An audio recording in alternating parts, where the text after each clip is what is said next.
Hi, you are listening to the Conflict and Development in Africa podcast.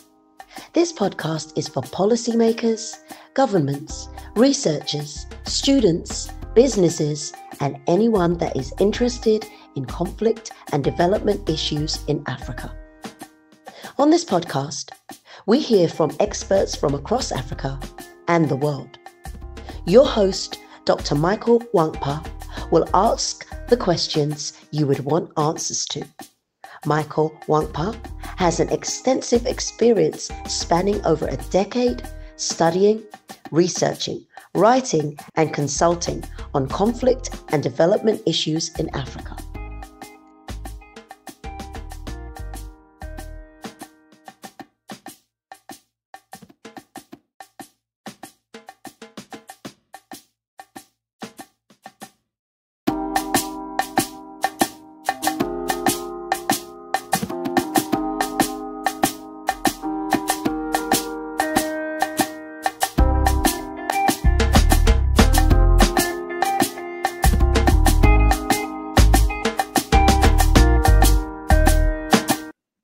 Hello and welcome to another episode of the Conflict and Development in Africa podcast. I'm your host, Dr. Michael Nwankpa. Today, we're going to be discussing the political situation in Somalia and the diplomatic role between Somalia and Ethiopia. I'm joined by a very special guest, Dr. Mathieu Gotteland. Dr. Gotteland is an analyst at the Conflict Research Consortium for Africa and a researcher in the history of international relations. Matthew, I've read your excellent piece on this particular subject, and I'm very delighted to have you join us today. And I look forward to Thank you for having me. An exciting conversation. Earlier this year, we had a guest following the MOU that was signed between Ethiopia and Somaliland. So we had a guest coming to discuss, and that particular episode turned out to be our best performing episode in terms of audience engagement and the interest it generated. So hopefully this will yield that level or more or better outcome.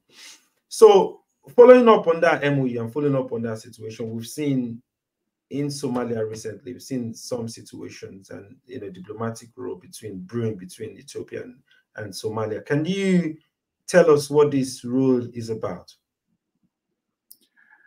It's about, for Ethiopia, it's about sea access. It's about, since last summer, Prime Minister Abiy Ahmed in Ethiopia is trying again to court his neighbors or threaten his neighbors into giving him some kind of sea access other than Djibouti, where for now most of Ethiopian exports are going through, about 85% at the time, I think.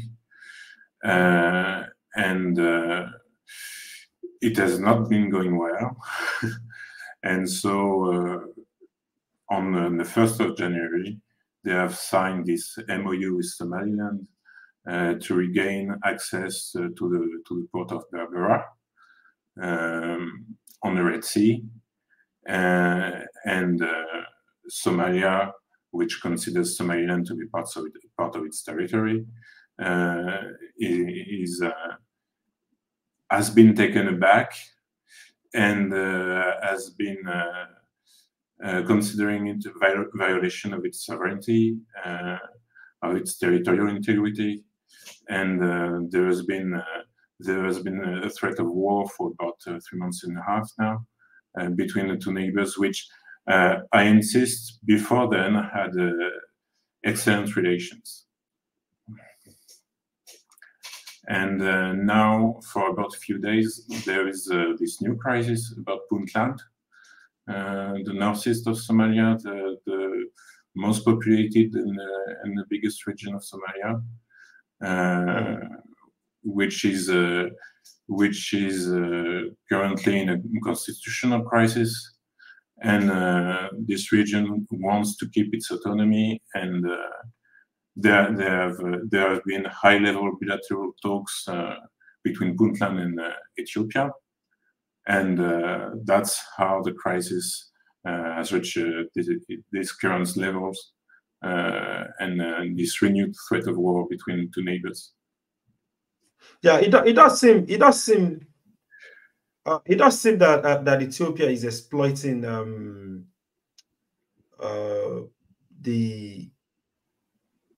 so first it was Somaliland, and then we're seeing with this Punjab region. So would you say Ethiopia is deliberately exploiting the crisis or the threat of secession or the quest for independence within Somalia? Or is it just I guess my question is this: does it play a role in fueling that, or is it just opportunistic? Is it just exploiting those crises? Ethiopia at this point is a bit short of options. There is the Lapset corridor to Lamu in Kenya, but it's 1,000 kilometers railway that has not been built yet. So it's been relaunched, but it's long term. There was this option to go to Port Sudan, but there is the war in Sudan currently for about a year. Ethiopia, our first choice was to court Eritrea. It was the most natural choice to get access to through Massawa or Assab. But Eritrea has been called to Ethiopia's advances, and there have not been that many options left to Ethiopia if they wanted to gain sea access beyond Djibouti, except Somalia or Somaliland. But in Somalia, infrastructure is not built either to go to the Ethiopian border. And in Berbera, there is a road. There is a road to Ethiopian border, and that is the most the easiest option. I guess we should start this conversation. I think we should let's take a step back and say, let's go to first of all, what is the situation of in that region? Because there seems to be what is the situation in that region that has led to this kind of issue. So I think maybe a bit of some historical background would help us set the stage properly to understand the modern contemporary issue that's going on. For Ethiopia, it has always been about sea access. They have sea access. They have a road and a highway to Djibouti, 750 kilometers, so much smaller than the planned railway to Lamu, Kenya. But prices have been going up, and they are trying to find an alternative. And Prime Minister Abiy Ahmed sees as his legacy that Ethiopia should regain sea access. Eritrea was part of Ethiopia until 1993. Assab and Massawa used to be the ports of Ethiopia. And Abiy Ahmed has said publicly that it was a mistake that Eritrea should be independent. And now he tries somehow to regain the management of a port or some other way to access the seas in Djibouti. They had an agreement since 2018 about Berbera, an agreement between the Emirati DP World, the Somaliland authorities and Ethiopia, but they let it fail in 2022. They had a 19% stake in Berbera. And now they are short of options. They have rekindled the issue last summer. They have offered a lot to Eritrea, which has been called to the Abiy Ahmed's advances. Now they threaten war, and Somaliland is the easiest option now that Sudan is at war, Eritrea refuses, Kenya is far away and the railway isn't built. So they turn to Somalia and Somaliland. Interesting. So what is the, so I guess let me first start from this. What is the international communities? First of all, let's look at the African Union, and then we could look, beyond the African Union. Well, how are they intervening in this role? Are they playing any major role in mediating? Well, individual countries have been backing Somalia, especially, of course, Ethiopia's neighbors, Eritrea, Djibouti, Kenya, which is Somalia's neighbor on the south, Egypt, which is at loggerheads with Ethiopia about the Renaissance Dam. Also, other foreign partners of Somalia currently in the fight against Al-Shabaab, the US, the EU, the UK, Turkey very importantly, and even later China. Whereas Ethiopia, which is supposedly an all-weather partner to China now since last October, has found no backing internationally. Now, as for African international organizations, the response has been mild, especially to Somali taste. IGAD has not directly condemned the violation of Somalia's territorial integrity and sovereignty, which Somalia has denounced. The wording from the AU, the African Union, has been a bit more stern, but the AU has a history of not going directly against Ethiopia, which is its host state. The seat of the AU is in Addis Ababa. And even when Somalia went to the UN, to the United Nations Security Council, there has been some resistance from the A3+1, the African group at the Security Council, which say this is an African problem, it needs African solutions, and it is not for the UN to deal with this issue.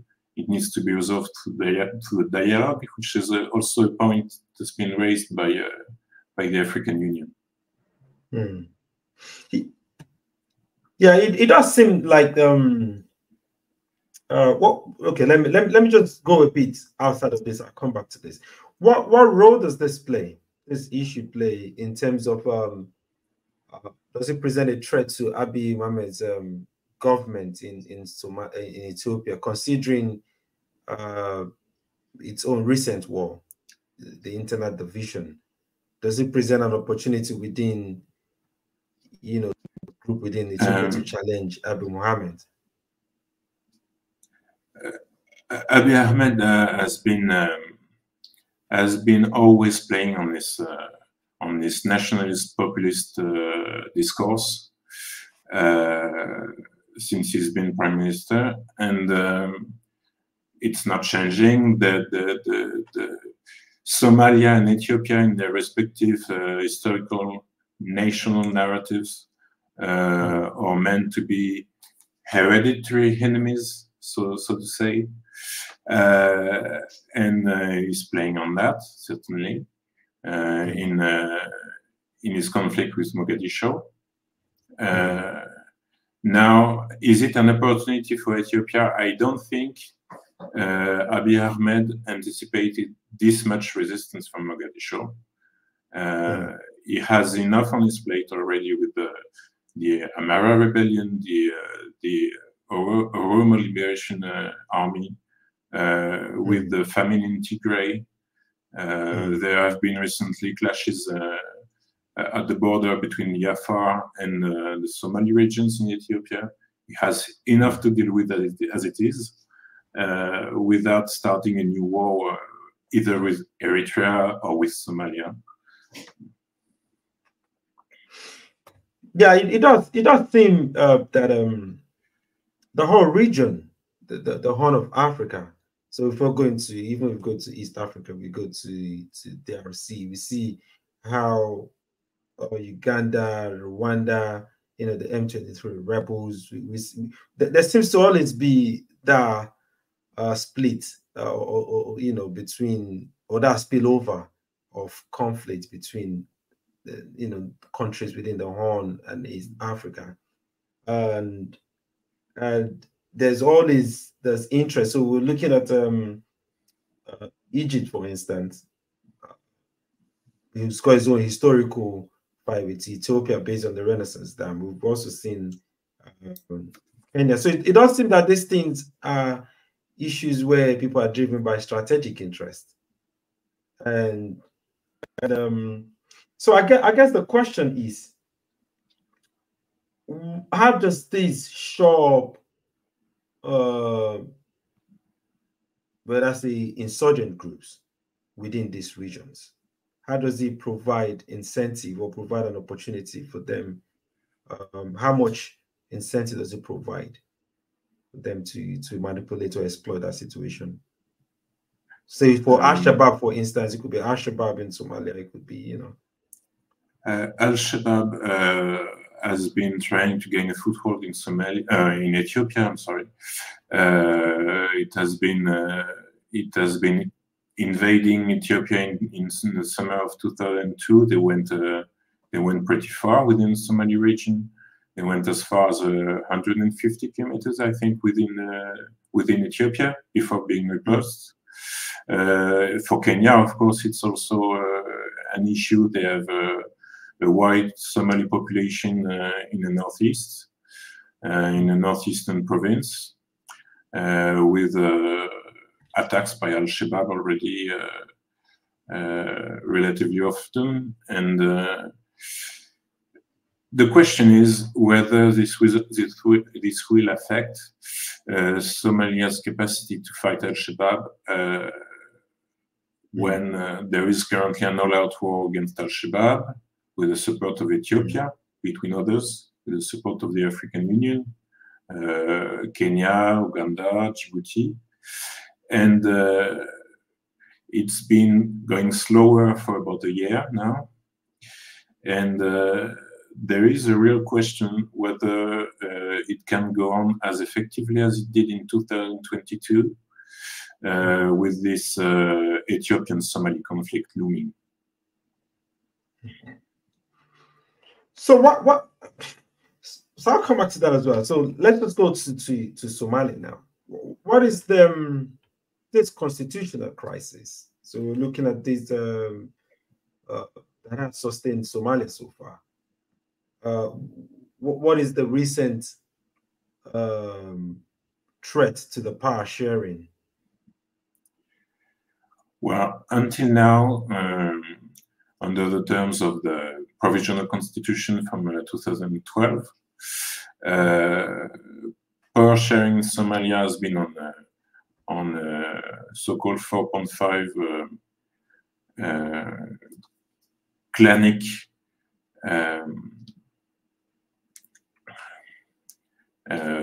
it's been an agreement between clans, between major clans of Somalia. And Hassan Sheikh Mohamud is trying to change that. It has been his bid since he's come to the presidency. It is meant to be his legacy to finalize the constitution and to make Somalia a modern democratic state with universal suffrage, with lesser regional autonomy. And naturally, there is a pushback from the clans, the major clans, that are set to lose from this new situation, and from the major regions that have enjoyed a very large amount of autonomy since they were set up in the late 90s. Puntland being the first of them. Okay. And we've seen that Africa is becoming basically become the new theater of all kind of conflict, and a lot of people are saying that there's this new scramble for Africa, and also we've seen where we've seen Russia incursion in places of conflict. We've seen Central African Republic, we've seen in the Sahel, but I've not so much heard about Russia in this. Is there any Russian factor in here? There is a temptation from Mogadishu to go to Russia. There had been talks, including after the war in Ukraine began. Now the arms embargo has been lifted by the UN, so it would be easier for Russia to train Somali army or to send war material. Whether they will do it or not is not entirely clear yet, but there has been a temptation. Even though Somalia for now supports Ukraine and gets wheat from Ukraine, it has also gotten wheat from Russia. There is a very wide famine now going on in Somalia for years, driven by wars, driven by the insurgency of Al-Shabaab, driven by climate change. And so this is a very important issue for Somalia. I am not sure whether they will decide to turn to Russia or not. Until now, they have managed some sort of balance between sworn enemies. They had this support from both Egypt and Ethiopia, from Qatar and the UAE, the Emirates, from the US, the UK, the EU, but also from China. And they managed this sort of balancing act, which Ethiopian actions for the past 3 months are starting to threaten. It's quite amazing how and I wanted to explain that dynamics beyond, especially the United States and UK. I wanted to know what strategic interest, because it's quite interesting that Somalia would garner such wide support from these different that shows the president's well, how will I put it now? Shows the intelligence, or they be able to manipulate, to get all these diverse stuff. But I wanted you to comment on the Western world, like for instance, the United States and the UK. What would be their interest in supporting Somalia? And Ethiopia usually would have some. What would be? I understand before the Egypt and Ethiopia. Egypt is like a natural ally of the United States. But in Somalia, where we've seen Al-Shabaab, what is the strategic interest driving the West, particularly the United States and the UK? And what is the strategic interest? Okay, go on. If you ask President Trump, there is none. That's why he pulled out the U.S. Special Forces from Somalia. But under President Biden's, Somali president went to Washington and asked for U.S. help again, and he obtained it on the ground that Al-Shabaab was the most formidable terrorist threat on African soil, and that it could affect U.S. security. And that's the focus of the U.S. throughout Africa, really, at the moment. In Somalia, like in the Sahel, for example, their focus is more on fighting terrorism and weakening these groups' agency, rather than on any strategic economic interests per se. How about the middle powers? So, say particularly middle powers, having a sort of like stronghold or foothold in Africa. Middle powers like Turkey and Qatar and all of this. What is their interest? They're clearly taking the place of the US in Somalia. Turkey has been one of the first countries to establish relations, to re-establish relations with Somalia in 2011, I think, before Western capitals.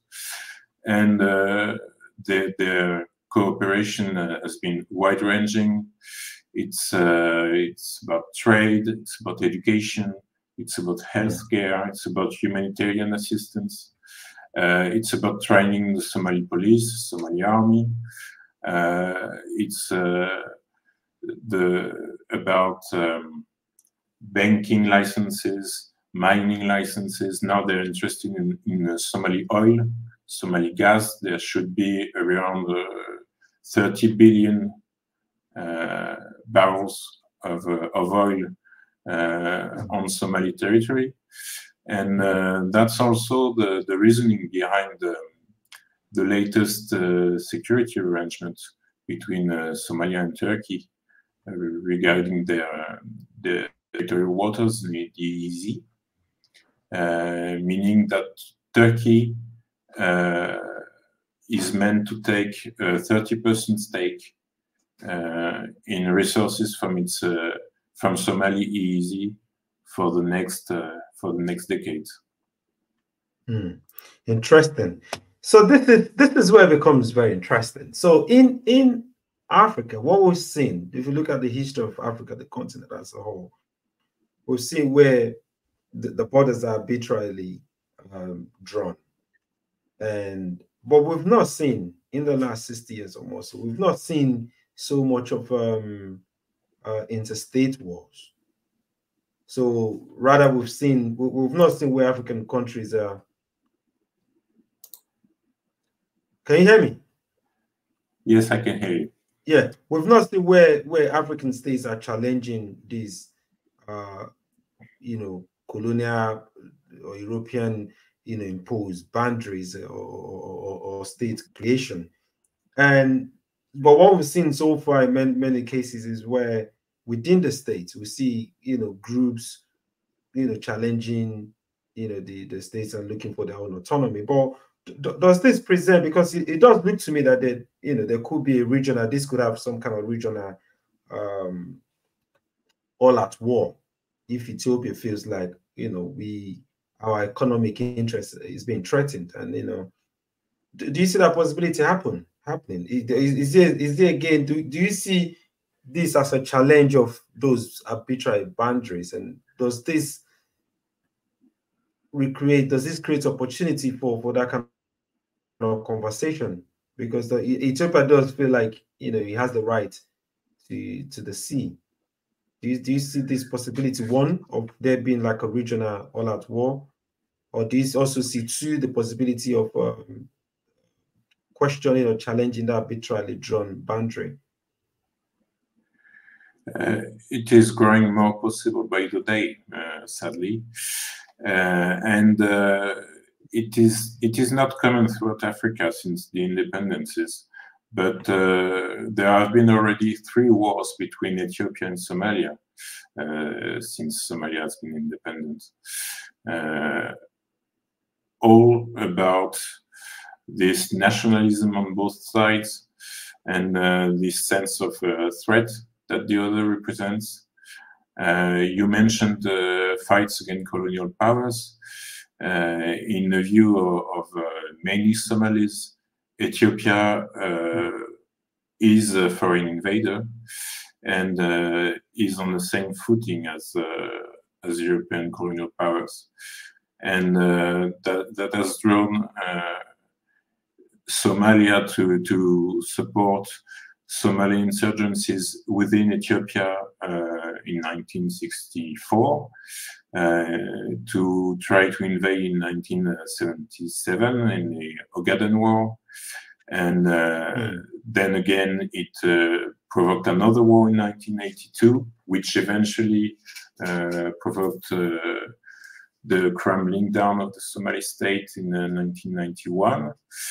And more recently, there has been the Ethiopian, US-supported Ethiopian invasion of Somalia in 2006 to defeat the Islamic courts, and this is very vivid in both Somali and Ethiopian memories. Interesting. It does seem, I don't know. It just, how do you see all of this playing out? Because for me, especially in the Horn of Africa, more or less so in West Africa, we tend to see some form of drive for hegemonic drive, whether it be with and it's kind of like a consistent, whether it's Rwanda using the M23 rebel to invade either DRC or you know, whether it's Uganda, you know, coming to Sudan, whether it's the Lord Resistance Army operating from Sudan, and it just seems to be something that is prevalent in the eastern Horn of Africa compared to West Africa. Can you explain these dynamics? Historically, there's been Eritrean support to insurgencies in Ethiopia since 1993, which is a trend that has had been reversed during the war in Tigray recently for the past few years. Now, Ethiopia and Eritrea supposedly were allies, even though now they are at loggerheads about sea access. And the real threat for Ethiopia comes from Somalia. Somalia has a real potential for raising insurgencies within the Somali region of Ethiopia, and even within Somaliland. There has been already the region of Katumo seceding this last summer from Somaliland with the help of Puntland. There is, even though the Somali state is still weak, and Somali security forces are not in any state to fight anyone else but Al-Shabaab, there is still some potential for supporting insurgencies within Ethiopia and hurt the Ethiopian state, which is currently, as I said, they have the hands full already with the Amara rebellion, the Oromo rebellion. So what are them? What are the efforts so far in resolving these issues from the international community, from the regional government, you know, or you know, what efforts have they put so far to resolve these issues?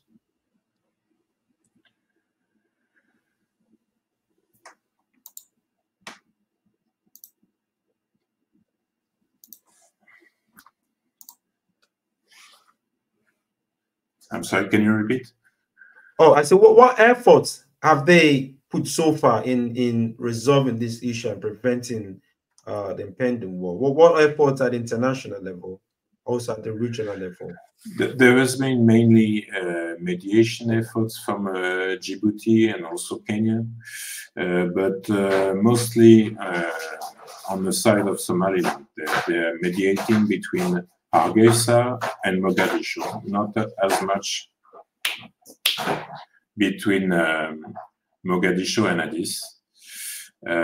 Until now, I don't see anyone trying to mediate between Somalia and Ethiopia directly, which will be needed, but Somalia so far has rejected any mediation efforts with Ethiopia until Ethiopia considers the MOU with Somaliland as null and void. Interesting. So how do you see, what do you think, if you you know, how do you think this is going to play out? Do you think there's going to be a diplomatic solution to this, or do you think that, you know, the war is inevitable?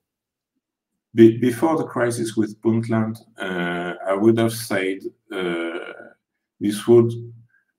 most probable would be that this dies out naturally, because Ethiopia had pushed herself into a corner, and there is not much she could do to enforce her agreement with Somaliland.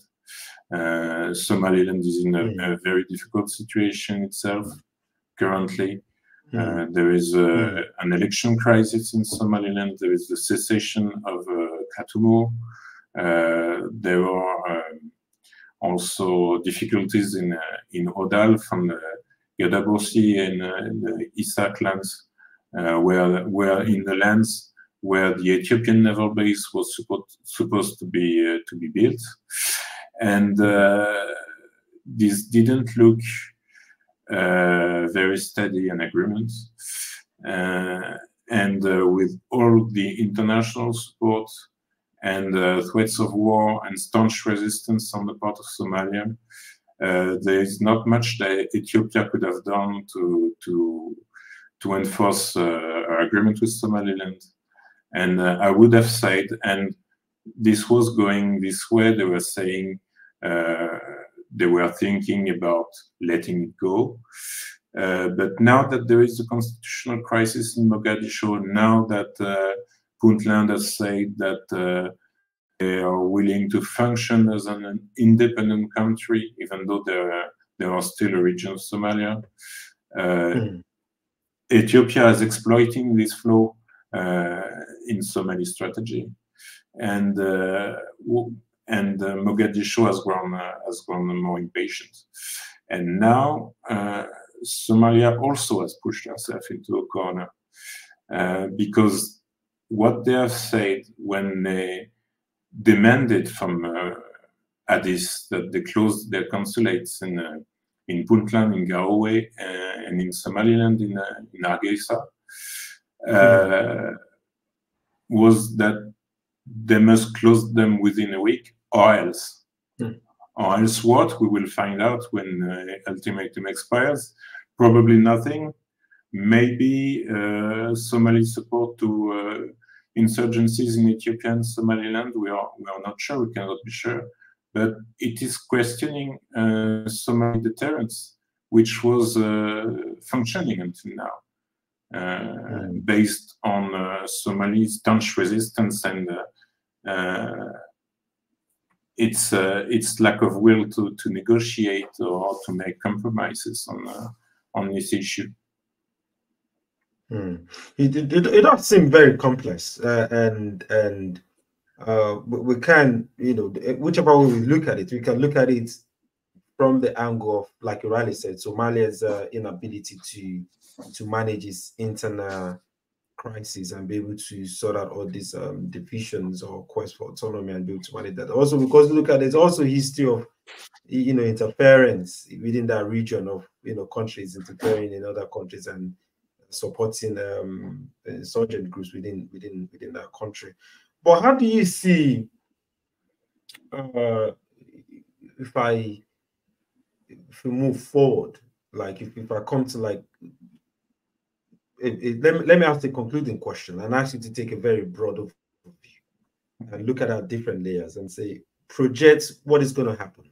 What do you think might happen? How is this going to, different scenarios of how it might play out if this happens, what's going to happen, and what could be the potential possible solution or way forward that you could, if we were to carve out, if we were to given that job to prefer a solution to the problem, how would you advise on Ethiopia? How would Ethiopia guarantee its own economic survival in terms of access to routes? How does Somalia guarantee deal with its internal crisis and make sure its different clans and components are happy? What would be the solution do you prefer? Well, naturally, there is an outstanding issue within Somalia, within Somaliland, about power sharing between the clans, about whether or not there should be universal suffrage. But I doubt that Mogadishu will back down. They want this modern democratic functioning state. It's about strengthening the state. They have suffered since 1991 from anarchy, from a completely failing state, and now they are trying to rebuild it. but it comes at the expense of the clans and the regions. And of course, it should be done as much as possible within reason, by talking to the major clans, by talking to the major regions which enjoyed autonomy for about 25 years now, which have fought Al-Shabaab on their own for about 25 years now without the help of Mogadishu. Mogadishu is here now, Mogadishu is helping, Mogadishu is raising support from external partners, but it would be best, of course, if they sat at the same table and managed to talk and find a compromise in everyone's interests. Because right now, whatever happens, this plays into the hands of Al-Shabaab. Regional autonomy to the point of almost independence, clanic rivalries, tensions with Ethiopia. Al-Shabaab is playing a lot on Somali nationalism and this Somali national narrative that paints Ethiopia as the forever invaders, the forever Christian invaders, and they need to put a stop to that as reasonably as possible, to talk and to find some sort of compromise in the interest of Somalia and the interest of the region, and to focus their efforts, of course, on fighting Al-Shabaab. How about sorry, I'll think that's the last question, but you didn't speak on how about Ethiopia? How does Ethiopia, but it does seem that Ethiopia has a very legitimate need. It has to survive economically. If he needs access to the sea, what would you advise? How do you think he should go about Ethiopia survives just fine for now. The issue is not whether they can export through a port on the Red Sea or on the Indian Ocean. They are already exporting to Djibouti. The issue is whether they can export through one port and be imposed higher tariffs by the Chinese, which now are managing the port of Djibouti, or whether they can find a second or third option. But honestly, it is not. It is, from the point of view of from Abiy Ahmed, it is a vital interest. But Ethiopia's survival is not at stake. Ethiopia's economic survival is not at stake. They are already exporting through Djibouti, and it went down from 95% to 85%, which means they are already exporting through other channels, including through Somaliland. And if you ask Djibouti, they would answer that the full potential of their port has not been used by Ethiopia yet. So this is not a matter vital enough to risk an all-out war with Eritrea, with Somalia, to put the region in this place when there are insurgencies in Amhara, insurgencies in Oromo. There has been a genocide in Tigray, with currently a famine that has been widely ignored by ADES, which is making things even worse, and further conflicts that are either simmering or that have not fully been resolved yet, including in the West. And so I think the focus for Ethiopia should be on finding some common ground internally to come together as a state, to build a nation, which has not been done as yet, to go towards accountability and ultimately reconciliation with the different insurgencies, with Tigray, because of course TPLF has committed war crimes as much as the national army, the Ethiopian national army, but Tigray civilians have have been the victims of a genocide between 2020 and 2022, and this needs to be addressed. Like Somalia, they are an unstable, fragile state, and the focus should be on strengthening the state, strengthening the nation, and not when I mean strengthening, I'm not saying that they should wipe down the insurgencies and ignore their demands, but rather come together and find out what they want to do about their common state, their community, the fate they have together. Whether this should be about forever wars, about wiping out entire minorities, or if they want something more. They have tried this view under Haile Selassie, and later that it should be some sort of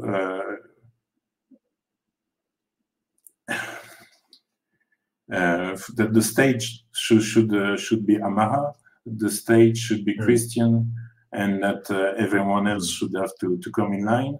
They have tried since 1995 to give their voices and to give a very large autonomy to the minorities, to the peoples, nations, and nationalities of Ethiopia. Until now, neither approach has worked. And this is the real stake for Ethiopia right now, is to know where to go next as a nation, I think. Okay, that's quite interesting. Perhaps that explains why there is little to no support for Ethiopia. And it could also be a question where all of this is to divert attention away from its own internal crisis and what it needs to deal with. But anyways, Dr. Gotteland, thank you very much for coming on board today. Thank you for your very thank you for having me. Insights into this ongoing situation. We are very grateful, and once the episode is out, we would be in touch, and we would be grateful if you could help to promote it among your network, and hopefully we're able to get you back on if this situation further develops, see how it develops, to come and see how it's going to pan out. But for now, thank you very much. Thank you. Yeah.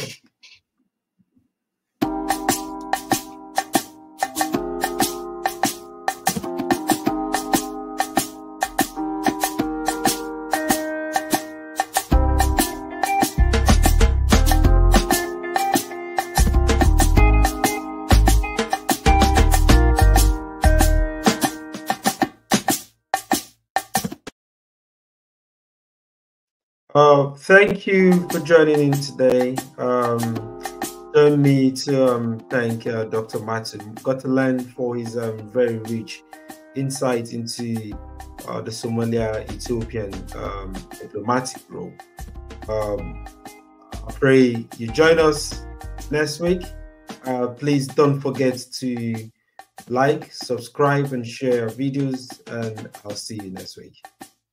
Bye for now.